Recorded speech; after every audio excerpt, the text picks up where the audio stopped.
আসসালামু আলাইকুম। খুবই অবাক করা একটি খবর দর্শক। 3 লাখের বেশি অবৈধ হজ যাত্রীকে বের করে দিল সৌদি আরব। এটা ধাক্কা খেলাম যে বৈধ অবৈধ বিষয় না, তারা হজ করতে গেছে সেটা বড় কথা, তাদেরকে বের করে দেবে কেন? এখানে কি নিরাপত্তার বিষয়, নাকি যেই মাসুল বা ফি সেই ট্যাক্স না পাওয়ার কারণ, নাকি এটা পরিষ্কার বুঝতে পারলাম না।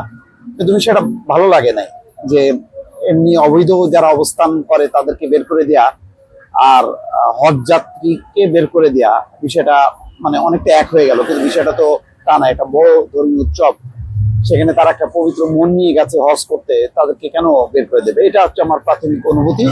খবরটা দেখি কিভাবে আছে।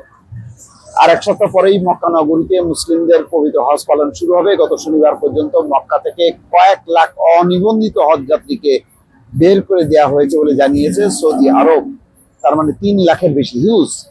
প্রতি বছরই বার্ষিক হজ অনুষ্ঠানে জনসমাগম ব্যবস্থাপনাকে একটি গুরুত্বপূর্ণ বিষয় হিসেবে বিবেচনা করে সৌদি কর্তৃপক্ষ। হজ পালন ইসলামের 5টি প্রধান স্তম্ভের মধ্যে একটি। অফিসিয়াল তথ্য অনুযায়ী গত বছর 18 লাখের বেশি মানুষ হজ পালন করেছিল। যাদের বের করে দেওয়া হয়েছে তাদের মধ্যে 1,53,998 জনই ছিলেন বিদেশি।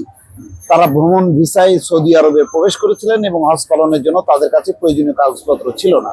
তাতে কি আছে, মানে তাই বলে সুযোগ পাবে না? পাশাপাশি হজের অনুমতি ছাড়াই সৌদি আরবের অন্যান্য শহর থেকে মক্কায় আসা 1,71,558 জনকে মক্কা থেকে ফিরিয়ে দেওয়া হয়েছে। তার মানে নিবন্ধিত ছাড়া সেই সৌদি আরবের অন্যান্য জায়গা হোক অথবা বিদেশিরা যদি মানে ভিজিটর হিসেবে সেখানে যান, সেই হিসেবে হোক, তারা মানে অনুমতি পাবে না। সেই কারণে তাদেরকে বের করা হয়েছে। আগামী 14 জুন সৌদি আরবের মক্কায় পবিত্র হজ পালন শুরু হবে। সব মুসলিমদের জন্যই জীবনে অন্তত একবার হজ পালন আবশ্যক। অন্তত 4 দিন ধরে মক্কা এবং এর আশেপাশের অঞ্চলে হজের বিভিন্ন আনুষ্ঠানিকতা সম্পন্ন হয়। এসব অনুষ্ঠানে অনেকেই অবৈধ উপায়ে অংশগ্রহণের চেষ্টা করে, কারণ বৈধ উপায়ে হজের অনুমতি পাওয়া এবং এ সম্পর্কিত ভ্রমণ প্যাকেজগুলো বেশিরভাগ ক্ষেত্রে তুলনামূলক ব্যয়বহুল। তার মানে ব্যয় কমাতে তারা সাধারণভাবে গেছে যাতে হজ তারা করে আসতে পারে। তাছাড়া প্রতিটি দেশেই হজ পালনকারীদের জন্য একটা সীমাবদ্ধ কোটা আছে।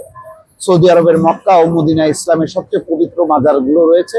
মক্কার স্থানীয় প্রশাসন এক্সে পোস্ট করা এক বিবৃতিতে জানিয়েছে গত শনিবার পর্যন্ত 13 লাখের বেশি নিবন্ধিত হজ যাত্রী সৌদি আরবে পৌঁছেছেন। তবুও দর্শক, বিষয়টা একটু খারাপ লাগে যে এই সুযোগটা তো থাকা উচিত।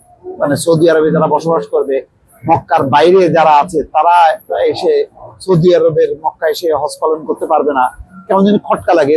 এইটার ব্যাপারে একটা বিশেষ ব্যবস্থাপনা থাকা উচিত ছিল, যে অনেক ভিজিটার বিভিন্ন দেশ থেকে মুসলমানরা সৌদি আরবে থাকে, তারপরে অন্যান্য শহরে থাকে, মক্কার অধিবাসী বা সেখানে দাম্মাম হতে পারে বা অন্য অন্য জেলার, তারা কেন করতে পারবে না? একেবারে ট্যাক্স পেইং যারা, তারাই শুধুমাত্র পাবে।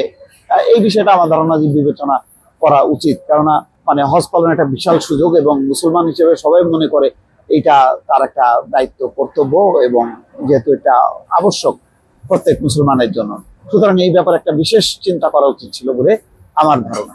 দর্শক, ভালো থাকবেন। আল্লাহ হাফেজ।